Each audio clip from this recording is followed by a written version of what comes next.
이 풀이들을 보면 일단 풀이 시간을 압도적으로 단축시켜줍니다. 거의 3분짜리 문제를 3초 만에 풀 수 있게 만들어주고, 시험에서 3분이면 최소 1문제, 많으면 2문제를 더 맞출 수 있는 시간이에요. 그리고 아주 어려운 문제들을 찍어서 맞출 수 있는 용도로도 사용이 가능합니다. 이따 문제들에서 시간 단축과 찍는 용도 둘 다 설명드릴게요. 오늘은 주로 고1 문제들에 적용해 볼 건데, 실제로 거의 모든 학년, 모든 시험에 적용됩니다. 영상 끝부분에 실제 고2 시험에 나오는 문제도 적용해 드릴 테니까 끝까지 집중해서 보세요. 일단 오늘 내용의 핵심은 제가 개인적으로 좋아해서 여러 번 소개해 드렸던 항등식 문제입니다. 이런 문제들 핵심은 문자가 식보다 많을 때, 값이 정해지지 않는 부정방정식 형태일 때 계산값을 물어본다면 우리는 정해지지 않은 수많은 값들 중에 아무거나 대입해도 괜찮다. 그게 결론입니다. 대표적으로 이런 비례식 문제가 있죠. 자, 지금 문제에서 주어진 문자가 몇 개죠? 2개죠. 자, 근데 식이 몇 개입니까? 1개죠. 자, 이걸 내항의 곱은 외항의 곱이라고 식을 써보면 지금 문제에서 주어진 식은 1개입니다. 자, 근데 어떤 식의 값을 구하라고 했어요. 자, 그럼 이 상황을 자세히 들여다보면 문자가 2개인데 식이 하나다. 즉 부정방정식입니다. 이걸 만족하는 A, B는 무수히 많다는 걸 저희가 알 수 있어요. A가 3, 5가 될 수도 있고 6, 10이 될 수도 있고. 이해되셨죠? 자, 근데 그걸 만족하는 모든 A, B에 대해서 이 주어진 식, 이 식의 값이 하나로 정해진다. 그런 문제의 유형입니다. 여기서 핵심 풀이는 뭐냐? 이걸 만족하는 가장 간단한, 여기서는 3과 5가 되겠죠. 그 숫자를 대입해서 푼다는 겁니다. 그러니까 원래 정석 풀이는 뭐죠? A 대 B가 3 대 5니까 A를 3K, B를 5K로 두고 대입해서 풀죠. 그럼 어차피 K가 약분되면서 어떤 하나의 값이 나오게 됩니다. 자, 그럼 이걸 이해한다면 저희가 굳이 시험 풀 때 K를 꼭 써야 될까요? 안 써도 되겠죠. 그래서 여기서 3과 5를 대입하는 풀이, 이런 풀이를 보고 저희가 야매라고 하진 않습니다. 대신 정석 풀이도 정확하게 이해하고 풀어야겠죠. 그래서 이 방법을 사용하는 경우는 객관식이나 주관식에서 식의 값을 물어볼 때 사용하면 좋아요. 이거 너무 야매 아니냐? 값이 일정하지 않으면 어떻게 할 거냐? 라고 질문하실 수 있는데, 그러면 문제가 모순이 되기 때문에 어차피 문제 오류로 재시험을 치던 전원 정답 처리가 될 거기 때문에 시험 때는 크게 걱정 안 하셔도 괜찮습니다. 즉, 그런 문제 오류를 어차피 발생시키지 않을 거기 때문에 값이 하나로 정해지는 문제를 낼 수밖에 없어요. 자, 바로 문제 설명 들어가겠습니다. A, B, C의 합이 0일 때 다음 식의 값을 구하시오. 자, 이 문제들의 패턴이에요. 자, 다시 분석해 볼게요. 문자가 3개인데 식이 하나밖에 주어지지 않았습니다. 그럼 뭐다? 부정방정식이다. 근데 어떤 식의 값을 구하라고 했어요. 그럼 저희는 이렇게 이해하면 됩니다. 아, A, B, C의 합이 0이 되는 그 어떠한 A, B, C 값에 대해서 이 식의 값이 일정하다는 겁니다. 그렇지 않으면 모순이라는 거예요. 자, 근데 이런 문제들의 또 공통점이 이런 제한 조건을 많이 주거든요. 이 제한 조건은 당연하겠지만 분모가 0이 되지 않는 장치를 넣어놓은 것 뿐입니다. 자, 원래 정석풀이도 아셔야 돼요. 정석풀이는 저 다음 주어진 식을 통분하고 분모가 A, B, C가 되겠죠. 분자를 인수분해해서 약분하는 그런 형태가 될 겁니다. 하지만 저희는 가장 간단한 숫자 뭐가 있을까요? A의 1, B의 1, C의 마이너스 2 이런 걸 대입했을 때 그 값이 정답이 될 수밖에 없다는 겁니다. 한번 빠르게 계산해 볼게요. 첫 번째 거는 마이너스 2분의 4죠.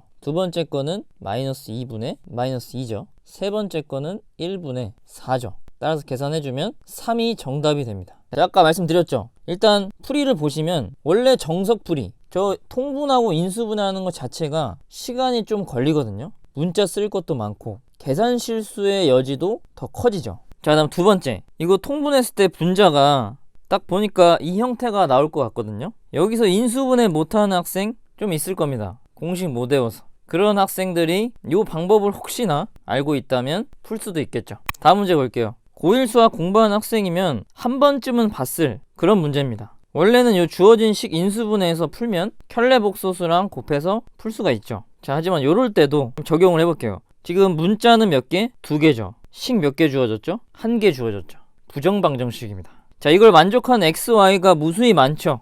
느껴지세요? x가 2, y가 3i일 수도 있고 x가 0, y가 2 플러스 3i일 수도 있죠. 자, 그럼 그 수많은 경우 중에 이 식의 값은 하나로 결정이 된다는 겁니다. 자, 그렇다면 가장 간단한 경우 저는 요거를 넣고 싶어요. 왜죠? x가 0이면 요 다 계산 안 해도 되죠. 따라서 y와 y 켤레의 곱만 계산해주면 정답이 나오게 됩니다. 1번이 정답이 되겠네요. 자, 아래 문제 아까랑 마찬가지죠. 이거 인수분해해서 푸는 건데 만약 이걸 항등식으로 바라볼 수 있다면 가장 간단한 숫자 얼마를 넣을까요? 알파에 0, 베타에 1 플러스 루트 2i를 넣으면 저는 좋을 것 같아요. 왜 좋죠? 알파 다 날리고 그냥 저 베타와 베타 켤레를 곱하기만 하면 되죠. 따라서 3이 정답이 되게 됩니다. 자, 이 문제들 아까 말씀드린 첫 번째 시간 단축에 도움이 되겠죠. 인수분해 안 해도 되고 식 쓸 게 거의 없으니까. 자, 두 번째, 만약 이런 유형의 문제를 처음 만났어요. 근데 인수분해가 보이지 않습니다. 어떻게 할까요? 가장 간단한 케이스를 넣어서 해결해낼 수도 있다는 겁니다. 물론 제가 누누이 말씀드리지만 정석도 아셔야 돼요. 제가 지금 좀 쉬운 예시들만 보여드리고 있지만 이 식이 정말 복잡해졌을 때, 심지어 저조차 인수분해 정리하기 힘든 식이 나왔을 때 저도 이렇게 뚫어낼 때가 있어요. 하나만 보여드릴게요.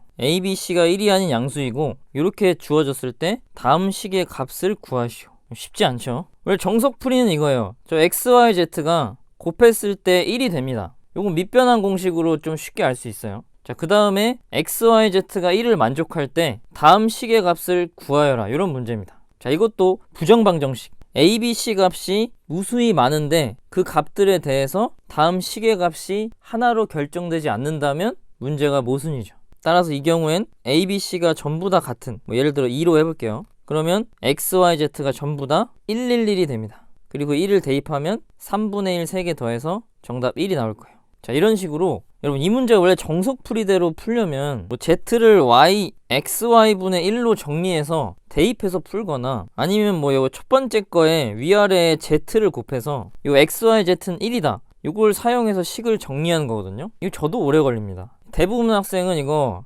손도 못 댈 거예요. 이거 실력 정석에 있는 문제거든요. 이런 문제를 맞닥뜨렸을 때 지금 제가 알려드린 방법을 연습하고 볼 줄 아는 힘이 생긴다면 뚫어낼 수 있다는 겁니다. 이 문제는 심지어 문자가 3개죠. 식이 몇 개죠? 빵개죠. 아까랑 또 달라요. 자, 이럴 때도 느껴지세요? 부정방정, 이건 부정방정식도 아닙니다. 하지만 값을 물어봤어요. 자, 말씀드렸죠. 아까 요 단조건은 분모가 0이 되지 않기 위한 장치일 뿐이다. 자, 그렇다는 건 x, y, z에 우리가 어떤 숫자를 대입하던 값이 일정하다는 겁니다. 정석은 분자를 인수분해하는 거예요. 전개한 다음에 내림차순 정리해야겠죠. 이것도 아셔야 됩니다. 자, 근데 대입은 얼마나 하면 좋을까요? 이거 제가 학생들한테 물어봤는데 1, 2, 3, 0, 1, 2 많이 나오는데 저는 이걸 딱 봤을 때 일단 하나만 0을 대입하고 싶었어요. 그 이유는 대입해보면 제가 보여드릴게요. z에 0을 넣으면 z 없애볼게요. 여기 뒤에 싹 없어지죠. 자, 그러면 분모 분자가 같은 걸 보실 수 있을 겁니다. 따라서 정답은 1이 되죠. 자, 이것도 보이시죠? 시간 단축에 어마어마한 효과가 있다는 거. 두 번째, 분자 인수분해 못하는 학생들, 이거 많거든요. 요럴 때도 이 문제를 뚫어낼 수 있다는 겁니다. 자, 다음 문제 볼게요. 연속하는 세 자연수에 대하여 다음 식의 값을 구하시오. 여러분, 이거를 연습하지 않으면, 즉 보려고 하지 않으면 보이지 않아요. 그 증거가 접니다. 저 어디 가서 수학 못한다는 소리 안 듣거든요. 근데 이 문제 그냥 학생 때 풀라고 했으면 저 이거 인수분해 했을 거예요. 정석은 인수분해입니다. 이거 제가 이 문제 따로 영상 찍어 놨거든요. 자세한 풀이 궁금하신 분은 그 영상 참고해 주세요. 그래서 이걸 볼 줄 안다면 ABC에 1, 2, 3을 넣는 게 사실 제일 자연스럽죠. 자, 하지만 이 정석풀이까지 이해한다면, 정석풀이를 이해하면 저 식이 인수분해 됐을 때 B 빼기 A 이런 형태들이 나올 수밖에 없거든요. 자, 따라서 제일 좋은 건 마이너스 1, 0, 1, A에 마이너스 1, B에 0, C에 1을 대입하는 게 가장 간단한 풀이로 보입니다. 0을 넣었을 때 장점은 아까 많이 보셨죠? 0 넣으면 이게 다 날아가죠. 따라서 1 플러스 1, 2가 정답이 됩니다. 자, 그럼 이 문제는 조금 위험합니다. 뭐가 위험하냐면 이 문제의 마지막에 이 식을 간단히 하시오 라고 줬기 때문에 혹시 이 식을 정리했을 때 A라는 문자가 들어있을 수도 있어요. 즉 이게 정답일 수도 있다는 겁니다. 그래서 이 간단히 하시오하고 이 식의 값을 구하시오 있죠. 요 두 개를 구분하셔야 돼요. 그래서 정석풀이는 요 음수의 제곱근 이거 잘 정리해서 푸는 문제입니다. 자, 하지만 요 형태 A가 0과 1 사이, 즉 이 범위에 있는 A는 무수히 많아요. 자, 그럴 때 이 A에다가 얼마를 넣을 거냐가 고민이 되겠죠. 대부분은 2분의 1을 넣게 되죠. 자, 하지만 만약 저라면 A에다 0을 대입할 겁니다. 자, 일단 대입해 볼게요. 첫 번째 거는 i죠. 두 번째 거는 마이너스 i분의 1 곱하기 i죠. 마지막 거는 그냥 0 되죠. 따라서 i-1이 실제로 정답입니다. 자, 그럼 여기서 0을 넣으면 안 되지 않냐, 이렇게 이제 의문이 드실 수 있는데, 사실 저는 0을 넣는 게 아니고 0보다 아주 조금 큰 숫자, 엄밀히 얘기하면 이제 무한소라고 부르는데 0에 아주 가까운 숫자, 약간 극한의 개념으로 생각을 하는 겁니다.